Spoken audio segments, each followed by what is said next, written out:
Sports Podcast.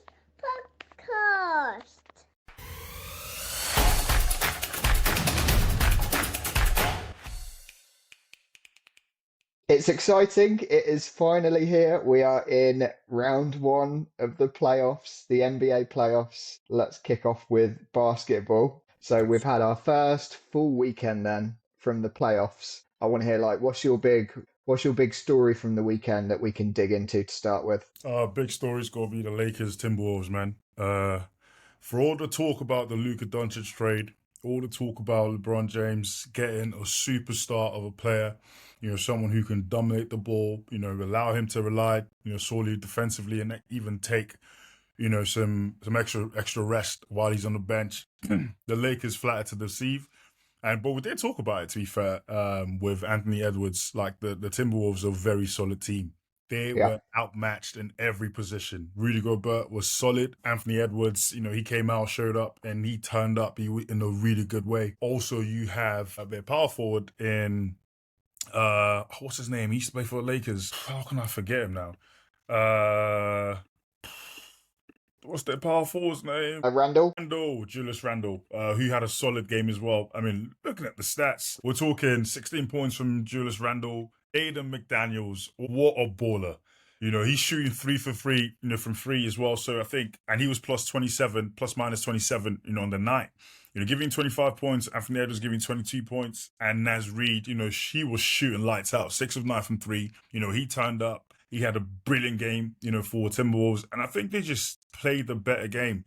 A really dumb decision from the Lakers coaching staff was putting Luka Doncic on Anthony Edwards defensively. Yeah. Luka, we all know, playing defensively, that's his weak spot. That's not his strength, as a player. And it's like you're putting him on the other team's best player. Just expect to happen. I'm sure the Lakers wouldn't make the same mistake twice, and I fully expect them to still win the series. But I say Anthony Edwards turned up, Jaden McDaniels and Naz Reid probably won't continue this in the following games, but overall, a very solid game. I think of all of the playoff games, this might be the tightest tie. Yes. Lakers Timberwolves. Timberwolves now have got 2 at home. Is that right? So Lakers first, and then there's 2 away at losing at home first game of the playoffs with the big acquisition of Doncic, and he's still top scored. Like he got 37 points, but the problem was that no one else was scoring. He couldn't find LeBron. LeBron couldn't be found. I think the Timberwolves are really good at isolating, and their defensive press is amazing. You don't have outlets. You just run out of time on the shot clock, and then they're having to drive into the paint and take 2 points that they're not confident with. And that's why the Lakers didn't hit 100 points. But I also thought that Anthony Edwards was kind of player of the weekend. I thought he was so solid defensively, attacking, controlled the game, looked like a real MVP. And his boulder shoulders as well are incredible. He doesn't even have to hit the weight room. He's just got these naturally round boulders on his shoulders that look incredible in that Timberwolves shirt. I mean, you got Luka Doncic, guarding you. Anyone could look incredible in incredible shape. That's true, yeah. So, but Anthony Edwards does look bowler. He didn't even shoot great. 8 for 22 is not like that's really. It's not. Those aren't great numbers. I think his supporting cast just turned up. Jaden McDaniels, brilliant game from him, and as we said, Naz Reid as well, brilliant game. 31 minutes from the bench, and he's giving you 23 points. I think that's the story of the game. The bench points, was just effectively really solid. From the Timberwolves, while the Lakers, we talk about Austin Reeves being, the best third option in the NBA, but he's only giving you 16 points, 5 of 13. Not great, great shooting night from him either. And the bench, I think you got what? You literally got 8 points. Actually, 8 plus 5 points from the Lakers bench. That's nothing to write home about. Well, that's not. Yeah, that's obvious why they didn't win the game, but that's not going to win the series. Their bench needs to show up going forward. Bronny James gave you 3 minutes. They gave Bronny 3 minutes. That's when you know it's a blowout. When you go Bronny James playing 3 minutes, playing even a minute in the playoffs, like that's when you know this is a I didn't think they would. I honestly didn't think they were going to play Bronny. I was really surprised that he got any minutes. There has to be something contractually there. I Maybe. am sure. I know. I'm sure. They do that, man. Oh man. What do you want me to say? He's good at basketball? Yes, so he is good at basketball. Not a liar. I'm not going to lie. He is solid at basketball, and he deserves a lot, tremendous amount of credit. Yeah, and he did really well at basketball at high school. College, I mean, did he even play college? He did. His stats weren't very good. He wasn't great. I think he averaged, like, what was it, 2 points or so? It wasn't great either. Don't quote me on that, by the way. But yeah. All right, let's move on from Bronny James. I feel like for the standard of basketball that we had this weekend, it's not fair to drill down on Bronny James. So you declared yourself as a Nuggets fan last week. Do you want to take 2 minutes and get your Nuggets top out that you don't own? I sold it. You know what I mean? See, yeah. See what I mean? Listen, Russell Westbrook, I would never, ever. Do you know what? What's that saying? Live by Westbrook, die by Westbrook. It was so evident in this game. He drills a three, for them to take the lead, towards the end of the game. And then he gets the ball in an attempt to actually close out the game. Hopefully he doesn't go to overtime. He loses it. And the Nuggets don't actually get a shot. It wasn't a great ball from Jokic anyway, but I still think that whole experience, it's Westbrook in a nutshell. And at the end of the game, he gets the game defining steal, as well. So it's just the Westbrook experience, which, listen, when it works out for you, it's great. When it doesn't, it's what was his career? I think part of that is because he's heavily involved in the game. Yeah. And having a player like that wants to be on ball and involved in the game and doesn't shy away, that's the difference. Yes. So yeah, he makes mistakes, but that's because he's putting himself out there constantly. But yeah, a little scrappy still, like a rookie, not like he's in his 20th season. I mean, but that's the Westbrook experience for you, man. You're a solid player, but I think, even the supporting, I'm saying the supporting cast, but you have Jokic giving 29 points, Aaron Gordon 25, Murray 21.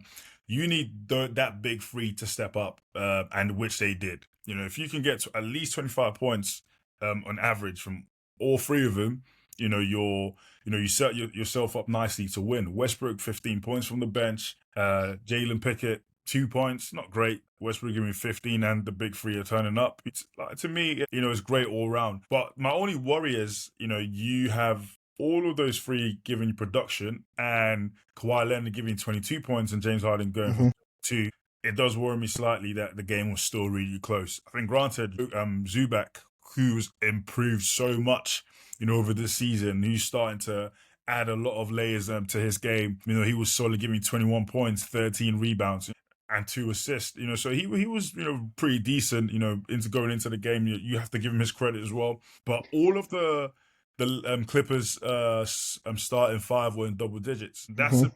You could look at the flip side and say that's a bit of a worry. If all your starters are double digits and you still lose the game, you just probably need more production from the bench. And you've got Ben Simmons, who had 0 points. Ben Simmons, Bogdan. I know. Do you know what I mean? Both giving you 0 points and, and playing 13 and 12 minutes respectively. There's not much you can do with that. I understand Ben Simmons is coming back from injury, but you're right. And I think the narrative is going to emerge more and more now as we go through the playoffs that you need the bench depth. Right. And that's where we've said about it for the Celtics before. It's not just Peyton Pritchard at all. You've also got Al Horford coming off the bench. Yeah, incoming.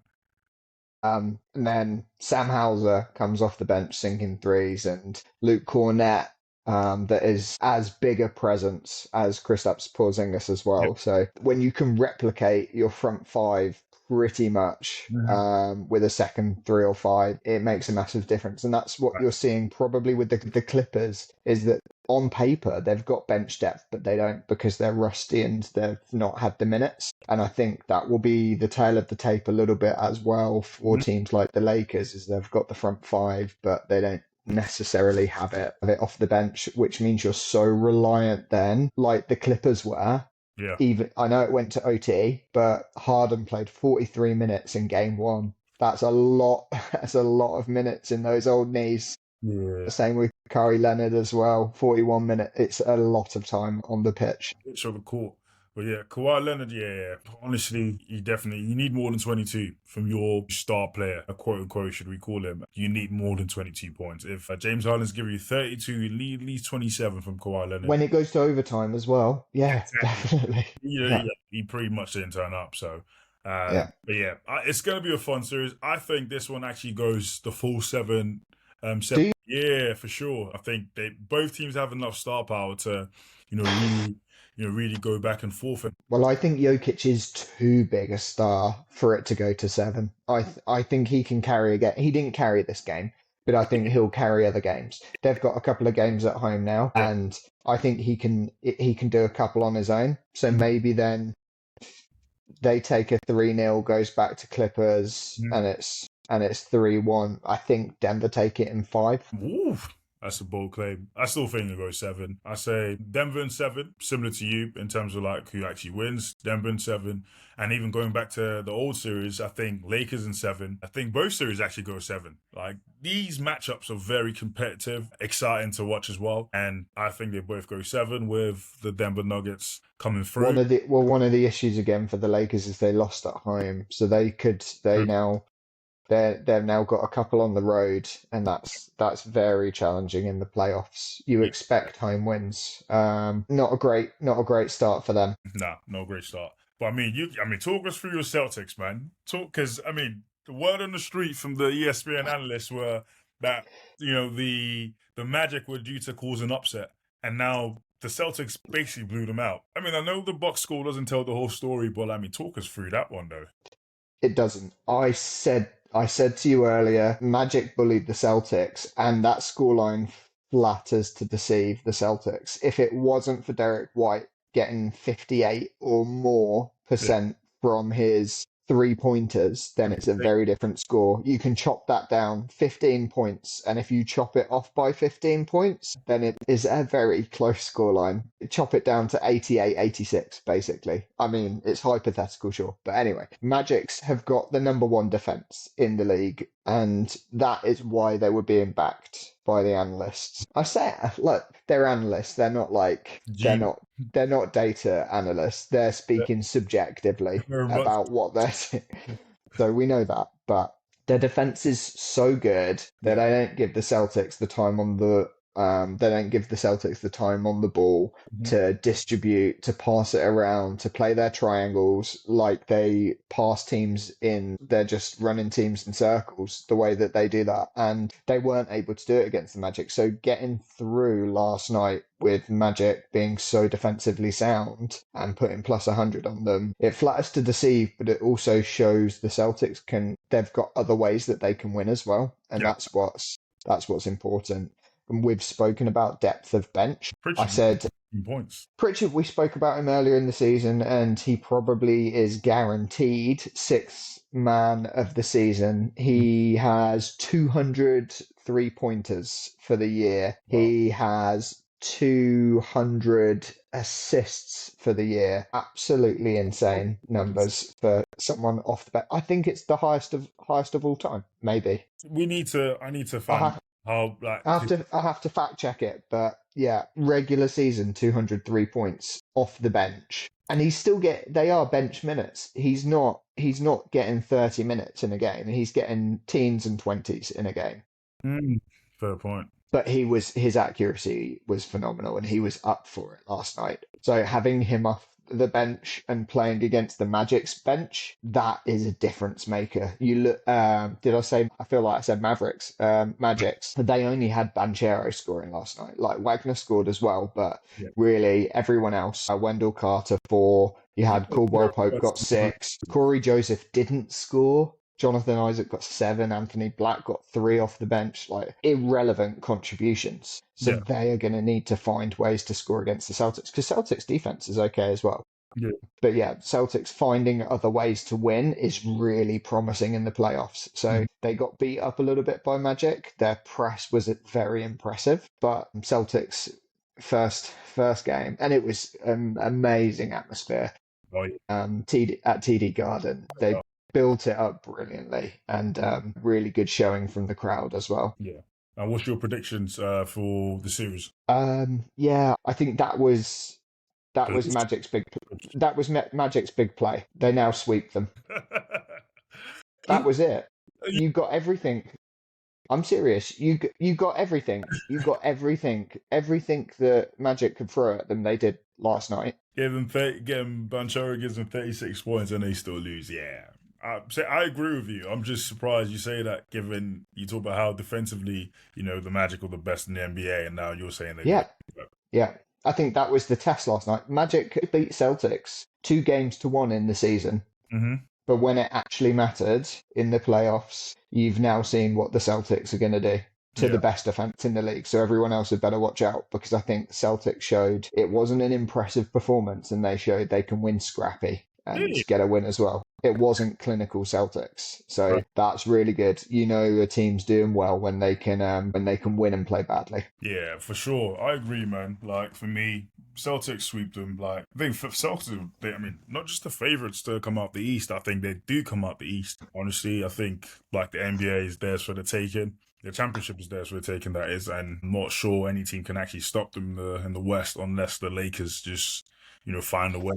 Honestly, no, because you can't ever count LeBron James out, and now you've got Luka Doncic. I still think they have something special, and as they get more games into the playoffs, I think they will get better, get more of an opportunity to gel together and come through, with a cracker of a game if they do go head to head in the finals. But moving on to the Golden State Warriors. Well, yeah.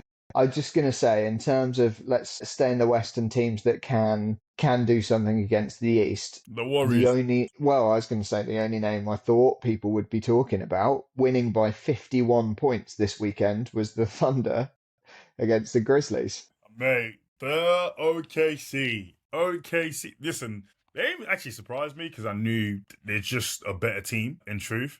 But I actually wasn't expected of them to win by 51 points. But I think that's probably less to do with OKC and more to do with how poor the Grizzlies have been. They've scraped through. They've playoffs. They've exceeded their potential. So credit to them for making it. I didn't think Pardon? I didn't even think they'll make the playoffs, and they did. So no, that's what I'm saying. Yeah, they've exceeded expectation. Scottie Pippen Jr. not doing the name any credit at the moment. Early on, he's got time. Ja was all mouth and no game, unfortunately. Spit 16 points from your best player. Wrap it up. The series is over. And that was as good as it gets. Jaren Jackson, who is he's a two-way player, juggernaut. Come up with 4 points. Defensively also minus 36. Zach Edey as well, minus 38. Desmond Bain, minus 51. This is horrendous. When it was 68 points to 36 at the end of the first half, Thunder then just rotated the squad, and that's what you can do. So imagine the full starters. And Absolutely. Memphis was giving you 16 points in the second quarter and 17 points in the fourth quarter. That's the story right there. You start the game off with 20 points in the first quarter, and OKC give you 32. And then you proceed to drop 16 in the second quarter, and OKC even go higher and do 36. The game's over by then. To make matters worse, third quarter they come out and give you 44, and you give them 27, which is an improvement on your side. But yeah, I think this isn't a competitive series, man. This goes in 4. I mean, more than I agree. Yeah, this is a blow. Yeah, this is a total blowout as well. And I think, yeah, exactly. They will get swept, and I mean, every game is probably going to be a blowout. I don't expect the Grizzlies to do anything. They even land a punch, in that game, and I don't expect it for it to get any better. They're just all talk. They've always been all talk. The one time you expect to back them up, they did fire their manager, I think, even before the playoffs actually started. So, that's the story right there. You get one team that fires their coach, and then they get blown up by 50 plus, and you get the Denver who fired their coach as well before the playoffs, and then they win the first game. So is it really the player? Is it really the coach, or is it really just the players or the team constructed. Well, this is a lovely segue Yeah. to the NBA Cup coach, Doc Rivers. He's got his trophy. I don't know how much he can get out of this Bucks. I mean, he's got the side, but they don't have the coach. But Indy were impressive this weekend. I thought this was gonna be a tie that was gonna be much closer.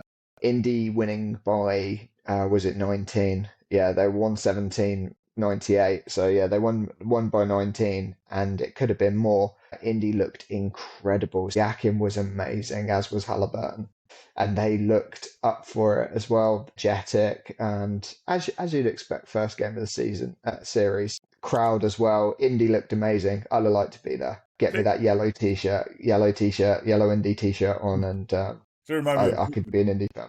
Remind you of who? Borussia Dortmund. Yeah. Just The that yellow wall. It was very much like the yellow wall. Just Very much like the yellow wall at Indy. slightly darker yellow, but similar vibes anyway. But listen, you're getting 0 points from two of your starters in Tyron Prince and Cal Kuzma, who was traded for Chris Middleton. I'm sorry, but you've got no chance. I know. No. This is what I wanted to talk to you about. This is what Indy did so incredibly well. You look at the scores and you see that Giannis got 36 points and you think he had a good game. He didn't. Usually he gets 10 plus assists, and his fellow starters are getting double figures. He's the only starter that got double figures. He got 1 assist. They shut him down. He had no outlets. The reason why he got 36 is because they said to him, shoot, while you've got the ball, shoot. And that's it. Literally. But, I mean, listen, when Damian Lillard comes back, once it's Dame time, this will become a more competitive series. I just think, not having Dame there, you don't have your 1B, should I say, 1A. Attack dog. Exactly. So I think Dame, definitely brings a lot to this team. He's been missed, and once he gets back, this might get slightly competitive. They still need that third player they can rely on. And Kyle Kuzma is not that. We've seen with the Lakers, he tends to disappear, especially in playoff games. I mean, barring that one time in the bubble where he actually did turn up in a fair few games. But this series is, as of right now, unless Dame comes back, it's going to get wrapped up in 4 as well. Pascal Siakam, solid game from him, giving you 25. Halliburton giving you 10. He didn't even play great. 0 from 7 from 3-point line. And he's giving you 10 points. The rest of the team just shot. But he was busy. Halliburton was so busy, though. His assists probably. I mean, the fact that he got more assists than he got points. He got 12 assists and 10 points. So I think you actually look at that, and that's a minimum of 24 points that he's assisted. So he was busy in that regard. But I also thought that they just score at the right points. They're really good at seizing on momentum, and once it swung in their direction, Bucks couldn't get it back. It was after the third quarter. As soon as the third quarter had ended and they went into the fourth, Pacers just maintained the lead, and whenever Bucks looked like they were getting on a run, Pacers would score again, and it just shut the game out, and Bucks can get on the run. I don't think it will be a sweep, though. I think. With Dame coming back, what's your prediction? Well, I think that Giannis, I've said it before, like Giannis can get 50, 60 points in a game. So I think he can carry them for a game. He'll still need to assist, so they need to resolve that, and they'll be obviously studying that over the next 24 hours to see how they do. But I think Giannis carries them for a game, but I see it going to 5, maybe 6. Yeah, I agree as well. But I call Indy on that one, definitely. Yeah, they definitely need a point guard. Obviously with Dame out, you're stuck with Ryan Rollins and Kyle Kuzma having to play the part of distributors, and that's just not their game. Giannis is gonna have to be Superman, and you hope and you pray that Dame comes back at least at 60-70%, even 50% to make this competitive. I didn't expect that to be the case, just given how basketball is. You need to have rhythm games, you need to play games, just rhythm back. And for me, I just don't see how they come back. So I probably will go, but Giannis is just too good of a player, so I'll probably go Pacers in 7. In 7? Yeah, in 7. I think it goes 7 games. Oh, I thought you said they'd sweep it. Oh, no. I think with Dame coming back, it's still going to be a competitive game. Interesting. I take that back. A Pacers in 5. Okay. Giannis he was still a game or two. Yeah, I You go think so. 5 or Yeah, 6. that's what I think. Yeah. When you got a world-class player like that, that can happen. Speaking of world-class players, Steph Curry and Jimmy Butler Oof. doing Steph Curry and Jimmy Butler things. It's interesting. Jimmy Butler said he'll gladly be Steph Curry's Robin, and I actually disagree. I think they're both Batman. Just in terms of how they play, because like playoff Butler is no slouch. Like this guy turns up in the playoffs. He took the Yeah. Miami Heat. No, I know. This is game one. This is game one. So he's a player you can rely on for sure. He was plus 14. Steph Curry plus 3. Like Jimmy Butler, defensively, offensively, he will give you buckets and he will defend the best player as well. So for me, it's an exciting series. I don't like this matchup for the Rockets purely because of the experience. I know Fred VanVleet, he's won the championship before, but looking at that team, they lack players with that. They do. Yeah. They don't have a figurehead. No, They don't have that world-class player no, that can just win a game on their own. that Like just a solid team. the Warriors have got with a couple of players, Yeah, which the Celtics have got with Jaylen Brown or Jason Tatum. Like you can look across the league, and that's the same for most. Obviously, you've got Jokic, that's a one-man team, and yeah. Bucks have got Giannis, that's a one-man It's just a team. one-man team, but yeah, you got Aaron Hmm? Gordon and Jamal Murray. They're solid players. Okay, If yeah. those players don't turn up, they don't win the championship. You can't be a one-man team and win the NBA championship. But I digress. Go on. So yeah, I think this is a bad matchup for the Rockets. I think this goes a long way though. I think the Rockets have been good all year, but Mhm. they're good in one-off games. I don't know that they can win a series against Yeah. the Warriors. I think it goes to 7 though. This is one of the ones I think goes to 7. If this series goes to 7, then Ime Udoka he's an excellent coach, but he'll have to be put up there. If this series goes to 7 games, I think that's testament to what an amazing coach he is. There was talk about Amen Thompson being the Steph Curry stopper. I'm thinking like Steph Curry, he's been there, done that. He's faced double teams, triple teams, and make a bold claim, a disrespectful claim to say Amen Thompson, knows how to stop Steph Curry, which I was mean, say it after game 3. exactly. If the Rockets are 2 or 3 up, fine. You say that before the playoff starts, and of course, Risk. and that's the result. Like he literally baptized them. He showed him that there's levels to this, which there is. Dylan Brooks giving you 11 points, so it's like you're getting 26 from Alperen Sengun. I can't pronounce his name correctly. If I butchered that, my apologies to our viewers. Van Vliet's giving you 10 points, and Jalen Green, who should be your franchise player, is giving you 7. So what are you gonna do with that? I'm sorry, but like that goes nowhere. Do you know what I mean? And surprisingly, Jonathan Uh, doesn't even play for the Warriors. He didn't play a single minute. I think he actually gets traded, in the off season. yeah. Yeah, I think he's had enough. And excuse me, I think what's his name? Their manager Steve Kerr has seen Yeah. enough, and he's just not convinced by him. So for me, I just think he probably gets traded in the season. But the rest of the players turned up. Brandon turned up as well. Steph Curry, solid as always. Jimmy Butler, Draymond Green. He wouldn't give you production on the points area, but defensively, he's a juggernaut. I think the series goes 6 games max with the Warriors, coming on top. A game that we don't have to talk about. It was first seed versus 8th seed, and they looked like the first seed versus the 8th seed. Heat was a joke. What's the point? That's done in 4. Enough Sweep, said about the Cavs Heat. What's the sweep, point? Why are they even playing it? I wouldn't go and watch. I'm not watching that. sweep, sweep, sweep. They get swept. What a low standard of basketball. And again, the Miami Heat, like the Grizzlies, like who's going to be worse this playoffs? I think. You have to give Heat some credit. They finished 10th. For what? You need Yeah. finished 10th. They're the first 10th. The first team seeded 10th to actually make the playoffs. So which says that maybe the play-in does work. But then again, you get a poor matchup like that. I expect the Cavs to sweep them. Like enough said that the Heat got lucky even making it through. Bam Adebayo and Tyler Hero just Like you need quality stars to be able to go up against the Cavs. We have a solid player in Donovan Mitchell, and yeah, this game is just not going to go anywhere other than a sweep, which is Cavs in 4. And Yeah, then agreed. last You game, got all our predictions down then? Have we got another game? What's the other game? the Knicks, New York Yeah. Garden. You know what I mean? So like that is Madison Square Garden, the mecca of basketball.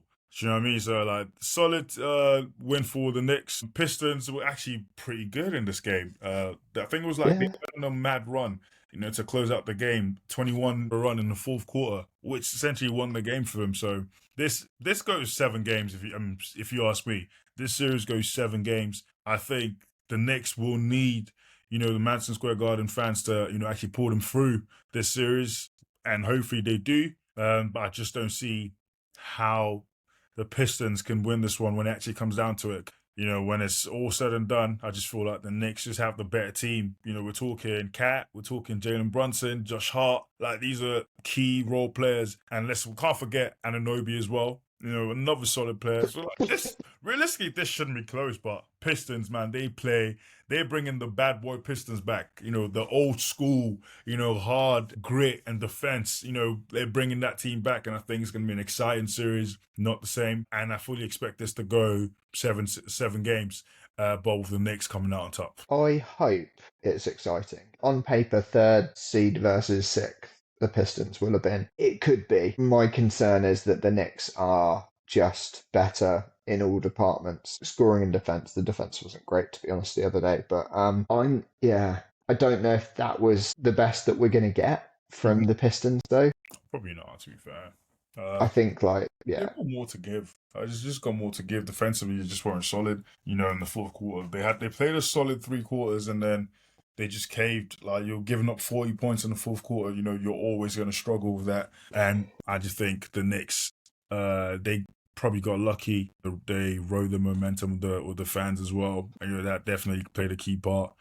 And they stole the game. So I think they stole. I think Pistons were lucky not to drop down into the play-in tournament. They didn't end the regular season on good form, and I think that's kind of carried over a little bit. They didn't look particularly sharp.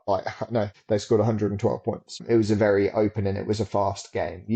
Sometimes those score lines flatter the teams because it's just they're not playing down the shot clock. They're just constant shots. And it's a fast-paced game, which is what it was, which is the way that the Knicks like to play. And it's very hard to keep up with them. And that might have been what it was that you were talking about there, Femi, is the fourth quarter, Knicks just blew them out because of fitness. And the Knicks are a fit team. Like, they go end to end, north to south court. And the defense, they score. They don't really defend, but they'll score. They'll just score more than you. Like, that's a good way to play. It's an exciting way to play. We'll just score more than you. Facts. It makes the game. He blows the game out loud. Out wild. Yeah, I think Pistons take a game maybe, but done in 5. Are you right? Are you writing all this down? I'm hoping when you go back in. Okay, because you got a pen. You said, let me get a pen. So I assumed when you said, let me get a pen. Talking, and then we started rolling through. You were doing a bracket. So I'm calling. I didn't say, but I'm calling the Timberwolves. You're obviously backing the Lakers. Yes. Okay. Lakers. Obviously, Thunder, Celtic, Cavs, we're confirmed. What's do you want me to give the exacts? Yeah. Okay, so I go Pistons will take 1, but it'll be the Knicks. So done in 5. Okay, so Knicks, Pistons. So you're saying 4-1. Yeah. Pistons. And I'm saying 4-3 Knicks. Wow. Timberwolves. What's your score? Same again. 4-1. 4-1? Yeah. Wow. I'm saying 4-2. To the Lakers. 4-2 to the Lakers, yes. Yeah, I was going to say, you can't not say Lakers wearing a Lakers shirt. Oh. Yeah, OKC, sweep. Celtics, sweep. Cavs, sweep. Celtics, Magic. I think we are definitely both in the same. OKC, 4-0 OKC as well. Clippers Nuggets, exciting one. I say Nuggets in 7. I agree. Yeah, Nuggets in 7. Pacers Bucks, I think that it will be 6 and it will be Pacers. Okay, 4-2. So Bucks take a couple or Giannis takes a couple. And I say 4-2 Bucks as well. You Cavs. called the Bucks, not Pacers. Oh, sorry, Pacers. Sorry, I thought you said 4 to Bucks as well. Yeah, I did. Actually, Pacers. Cavs, Heat. Sweet. Yeah, sweet. And final one, Rockets, Warriors. So tough to call. And I'm glad that we've got a series that is so tough to call. I'm going to go 4-3 Rockets. 4-3 Warriors. I'm the same. Yeah, I think experience wins out, but I think Houston will come back. There we go. And that is Our man on the ground in Houston tomorrow. yes, sir. Oi. Pumped up and excited for that, man. Let's get it. NBA action officially in, and we're ready to go, baby. That's a wrap. It's a solid episode. Really, really good episode. I like that.